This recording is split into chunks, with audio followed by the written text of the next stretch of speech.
my name is Beth Hiley here for BoardGameGeek at Gen Con Online, and I'm here with Joe Ellis and Bistro from Plaid Hat Games, and they are going to take us through a quick romp of a magical yet hilariously piratical adventure of Forgotten Waters.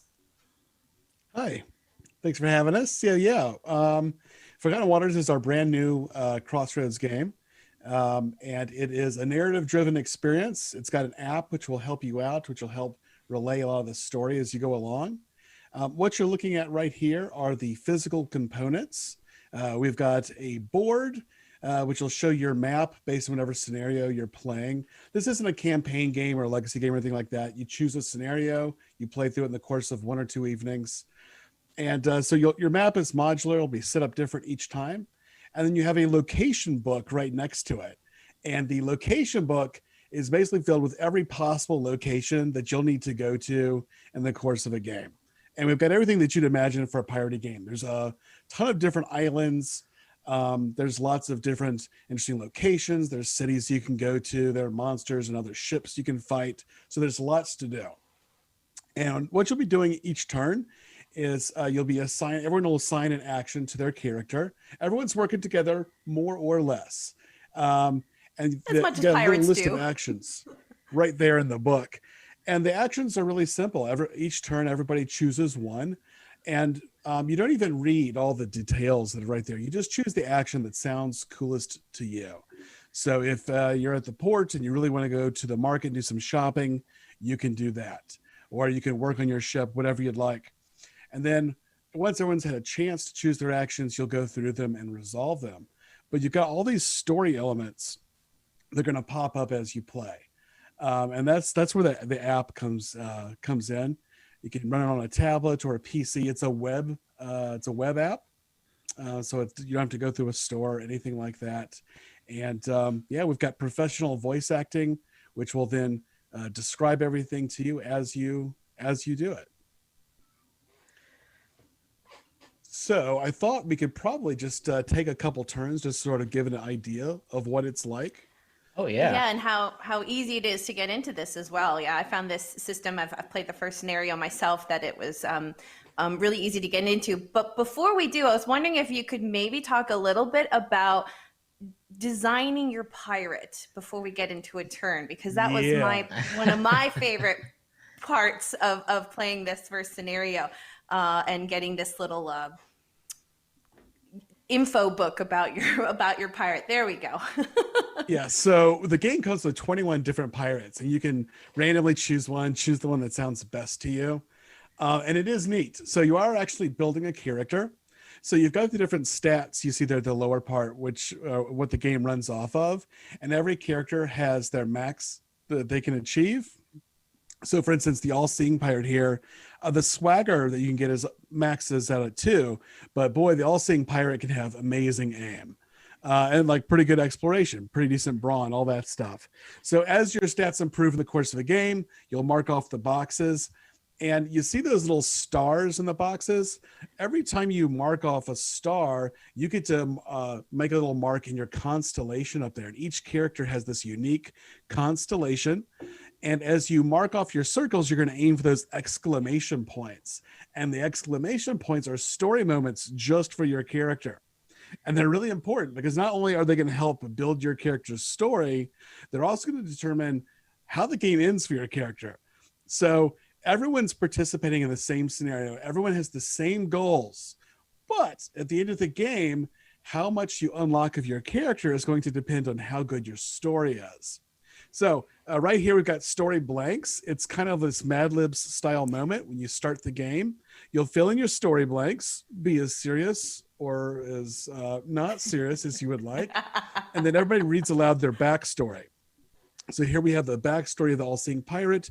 You add in the words that you've created in the blanks there. And yeah, so even if you were to replay the game with the all-seeing pirate, it's gonna change up. Then when you get those exclamation points, you'll unlock these story moments you'll read to everyone, still playing off those blanks you wrote at the very beginning of the game. And your story moments are actually kind of important. They're going to not just build off your story, but you can unlock more stats. You can unlock unique items just for you. They're a lot of fun. So then at the end of the game, assuming your ship succeeds in its quest, you have your endings. At the end of the game, everyone reads their endings. If you only unlock 3 story moments, you're going to get the bad ending or less. And it's very easy to get the bad ending. These are usually really bad endings. There's the good ending if you can get 4. That's respectable. You definitely count as having won the game. But then there is the legendary ending, where if you can unlock all of your exclamation points, you will get something that's truly special and very memorable. That is not easy to do, though. And generally speaking, someone who unlocks their legendary ending was probably a little selfish during the game as well. I will admit, the one of my Mad Libs fill-ins has become a meme in our household now. I was the assassin pirate, and we had to come up with like my signature move, which was the double barrel roll, and which has definitely become a meme in the house. So yeah, this game sticks with you. Well, and it's a game where you are all on a ship together. You're not all an individual pirate. In fact, none of you are the captains. There is another. It's always a different character in each scenario who is always very colorful and very memorable character, and it just works really well. There's something about the pirate theme that gives everybody the right mindset of, yeah, we're working together, but I'm going to get something for me. There's something about the interactions on a pirate ship that are perhaps a little bit too similar to the interactions between members of a board game group.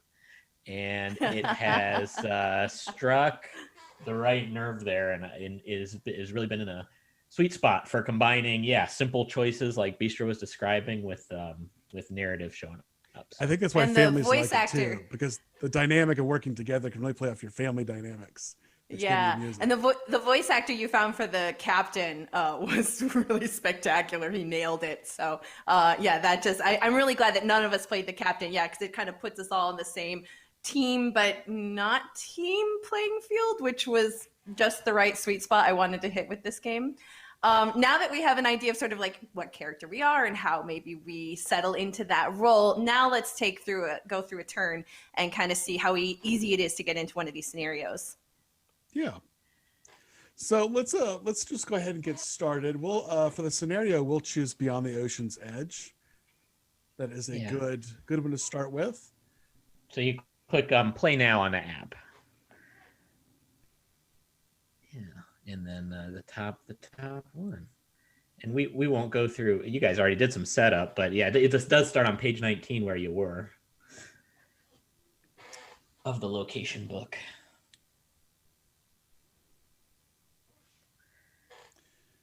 While Nikki is flipping, spectacular artwork, by the way, throughout. I mean, obviously, I think that's most evident in your location book, with one entire page of the book being taken up by the illustration, which was very immersive. Yeah, we really wanted to make sure that it helped get people into the game. So yeah, it was an easy choice to make. It had to be one page, big, lots to see. And the locations you actually will look at in the artwork are mimicked there. The different actions you get to take as well. Yep, that's part of Isaac Vega's our co-designer that we haven't mentioned to me yet, but and he's all about he's always got, as I'm sure you guys know, a major vision for how to present this stuff, and yes, a whole page just for showing what it looks like, and it makes a huge difference. Yes, it does. Okay, so we're here at port, and we've got our team of pirate co-mates. And what are we going to do for our turn? Okay. Well, I think first of all, we're starting off here in town, and we're skipping over the narrative and all that kind of sort of introduction, just to sort of show you what it plays like. So the first thing we want to do is we want to set our pirate figures on those different actions. So is there a way to zoom in to show what those actions look like? On the location book? Nikki's going to bring our location book up over here. That is a difficult task, pulling everything around. We appreciate it. So first of all, let's put a figure on the market. The market is an easy place to go. You always need supplies, and sometimes crazy stuff can happen. Let's see. Searching abandoned houses can be a good time, so that would be another good choice. Someone makes, yeah. And we can do a third action. How about Is the captain's mission? Is the captain's mission an option here? Yeah, it is. Let's do the captain's mission action as well. 6. We can slide the Is that a book good up when mix, we get Joe? down to that one. Yeah, and so the blue actions, it's always one person can take them, and they are often the ones that are providing the skills you want and lead to some of the interesting story moments. Then you have some grunt actions that are usually the green. As many people can take that as you want, but it's often like, doing the grunt work of the ship. And then there's some pages have red actions, especially enemy pages, that are required. Or when you're out at sea, you got to feed the crew or tell them the bad news that they're not getting fed that day. And it's like somebody has to do it, even though nobody definitely wants to. So when you place these, when you choose your actions, there's a timer going, so everyone has to do it quickly. And there's a pretty severe penalty if you don't get your actions chosen. And you choose your actions in infamy order. The more notorious your pirate is, the better things are for you.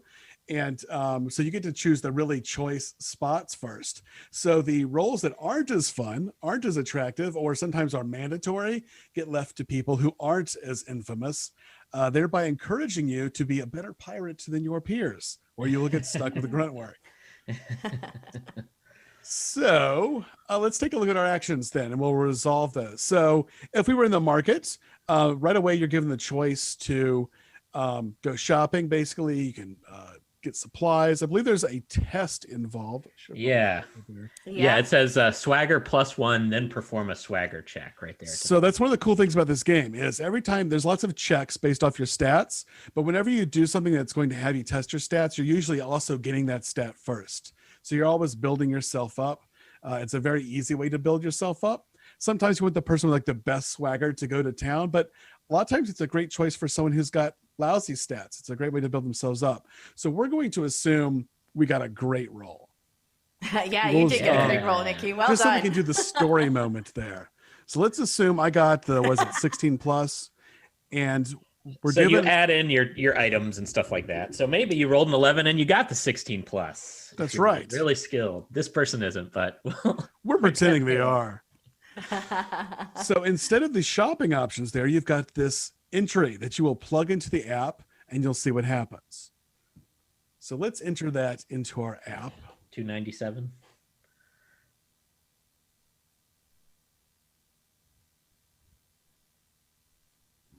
Did I put it in here? Yeah, that's where you put yes. it. Or, okay. There you go.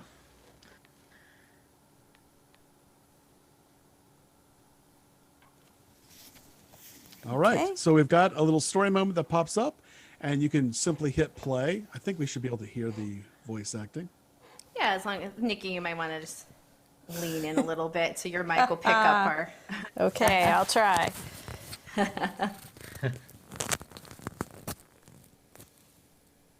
I don't think we have the sound on right now. That's okay. Could you read it in a piratey voice? Yes.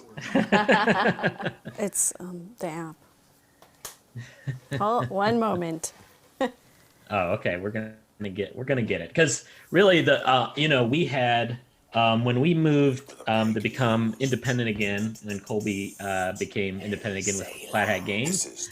This is one of the first kind of choices that he made, was to do all this voice acting that isn't always, it's not as easy to be flexible and make quick decisions like that, but we went for it. We weren't even 100% sure until we got all this audio back how like unbelievably awesome it was and how much it added to the experience. So yeah, when you're doing pirates, it's got to be written in a pirate dialect, or it's just not authentic. But not everybody wants to read a pirate dialect themselves. All right, here we go. Psst. Hey, sailor. This is the strange pirate with a peg nose. I've got something you might be wanting to buy. It'll make you the envy of all who know ye. Now, what I liked about you guys there'll be something doing this as Go ahead. well, that it's followed up with the text in the web app as well, which means if you are playing this in a location that's very noisy, or if you're hearing impaired, you could just read the entry if you wanted to. You don't have to use the voice acting, even though it is awesome and you should. Yeah, definitely an option. But so that has after the story, it has the result of you get a card from the story deck. So there's a general treasure deck where you could get anything, but then a so it story said go deck where get you card. get a particular thing. Right. This said go and get card 20. So let's go see what card 20 is if we can.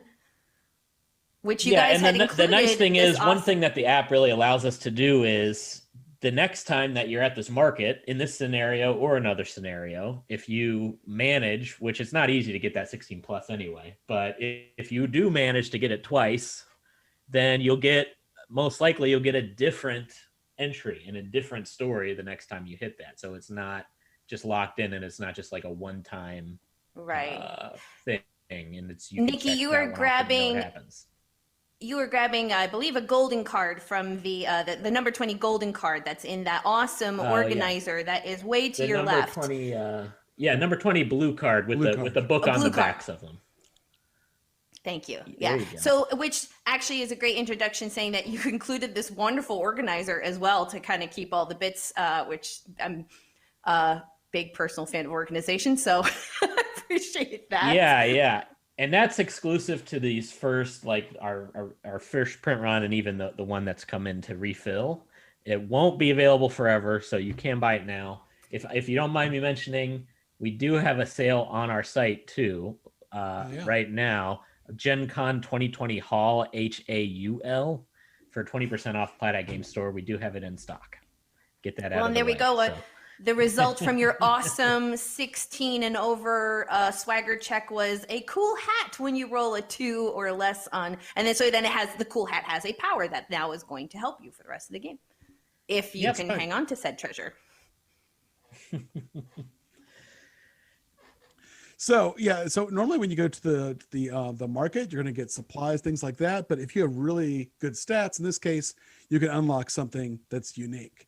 And in every scenario, it might have something that, you enter that entry, and it might be something just for that scenario. It might be story specific. It might be critical to your scenario, or it might be just something that can happen to anybody. But it's usually going to be something interesting, and it's going to change your gameplay in some manner. What was our second action? We had something abandoned houses, I think. Yeah. All right. Which is exploration +1, and then perform an exploration check. So, and you have a little chart there. You'll roll your die. You'll see what you'll get from it. And obviously, the better your total, the better the things that you'll find.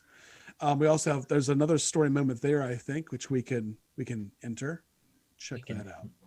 We can fudge it and say that we got that again. Yeah. I love how you guys if you're are going watching, that's probably more what you're interested in anyway. And, I want to point out, too, that I thought the iconography in the book was also very clear that when it's a white symbol, it's something you're going to gain.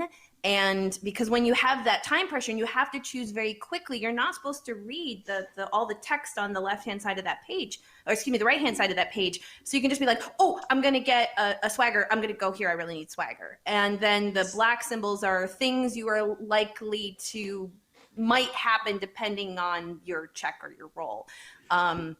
We fell into that almost immediately, and it was, very clear exactly. It helps make those snap decisions when you're under time pressure. Yeah, we wanted people just to have fun exploring the world, and in order to encourage that, we've got to take away that feeling that they need to make the most optimal move each turn. So that it's a game, there's a strategy involved when you play it, but that strategy doesn't require that you make the best possible move. You can just see what looks cool, do it, and then enjoy to see what the consequences of your actions are. As you search the abandoned building, you spy flickering lights in a room ahead. You creep closer and overhear some men speaking. Come on, let's go already. You hear one say, Ain't nothing here. The mods took everything with them. A fairer voice says, You don't know that. Annabelle may have hidden something in these books. Just give me a moment. A few minutes pass in silence, then... Listen to this. My trips to Sunset have left my memory scattered. Despite my family's protections, I cannot trust that I will remember where I have hidden. The scavenger stops to shout, Sweet mercy! This is a list of treasures she hid around the city! You see? I told you we would find something! All right. It's a nice Cockney right away, accent there. Anyway, a much more serious moment than the last one, not a cool hat. So Yeah, what is, but it gives you a choice, it looks like.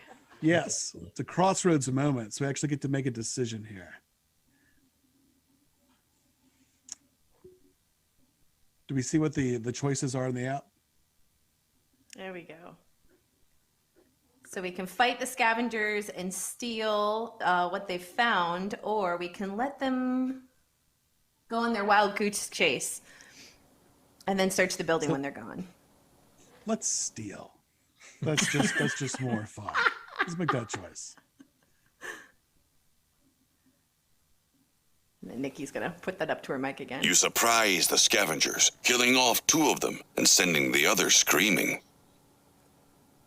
Hey, All right. nice work, one of us. And then we get some stuff. Brawn plus Then we 1, get some infamy stuff. plus 2, Yes. and we receive card 7. Annabelle's gift. So that infamy, that's what I was talking about in terms of what decides who goes first.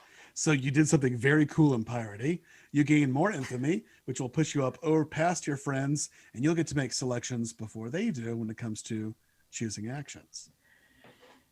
Yep, and so this game goes up to 7 players. It's very intentionally just designed to just like every choice is a simple, straightforward, but very thematic and meaningful choice that'll make a difference. And it just kind of flows real nicely, and between the narrative and of course some of the actions, you would do it and you would just get a very simple result. We're showcasing the app here. And the other thing I would really like you guys to just describe a little bit too is you do have these different measurements you have to keep of the game, how strong your weapons are, how much food you have. You've designed that in such a way that you can kind of split those responsibilities up amongst the other players, so they have something to keep track of, something to do when maybe the action is not necessarily to them. Could you just describe that a little bit? Yeah. So one of the things right away you'll notice is that we don't have conventional turns. The way the actions are set up, everyone's doing stuff. It goes really quick, so you're not going to feel like there's a ton of downtime. So although the usual overhead is split up amongst all the players, everyone's got a role. So for instance, you have the gunner. The gunner's little cardboard piece there are those dials up top. You'll track the cannons, whether they're loaded or unloaded. And whenever we need to track stats during the game, like let's say you run into an enemy ship, the app will tell you to turn the dials to different numbers. So dial A might represent the enemy's hull. Dial B might represent their sails. But it can represent a lot of things. We can get really abstract with it if we want. A could be how hard a crowd is laughing at you. You could do anything you wanted. So you got one person who's handling it, and it just speeds things up. You don't end up having that one person who ends up, in every game where they're in charge of everything. The first mate, I believe, tracks the infamy. There's also one track that keeps track of the hull of the ship, how many crew you've got, how many supplies you'll need to spend in order to feed everybody. One of the neat things is definitely the supplies and crew track. That's the infamy track right there. That shows you who is the most infamous. In this case, Yellow is the least cool of all of her peers. The Cooper there tracks supplies. Supplies can be anything from food to gunpowder, cannonballs, things like that. You can often spend supplies to get things you want, but you got to be careful you don't get too greedy with the ship supplies because you will need them at certain times. The track that's got it's got crossed swords on it and the pirate head, yes. So the pirate head, that is the number of crew you've got. And the crossed swords is the level of discontent on the ship. If the crew and the discontent hit each other, there's a mutiny. And for the most part, a mutiny is really, really bad. Usually that's the end of the game for you. Though the app will give you a very colorful description of what that end is like. So you need to keep your crew happy. You want to keep lots of crew on your ship, but sometimes you're going to need to, annoy them a bit, or you need to sacrifice some people to get something done. So you're always going to be skirting that line of running your ship in an optimal way, and also just not end up, walking the plank yourself. Well, yeah, I mean, when you're out at sea, you always have to feed them. And actually, at that crew marker, you can punch out. There's his mouth. It's meant to so however many crew you have below, it shows how hungry they are. And And that's how much food you need to spend. sometimes you're not as sad about losing crew because you're a little short on supplies and you want to be able to feed everybody. Sometimes a few Greater casual good. deaths might actually help. Or sometimes you just want them to go hungry, and that's the way it is. Sometimes that actually works out for you. You know, a hungry crew is more alert. They're harder workers. So like in this case, we've got 6 crew and the hunger value is 3. So when it comes time to feed people, you're going to need to spend 3 supplies to keep them happy.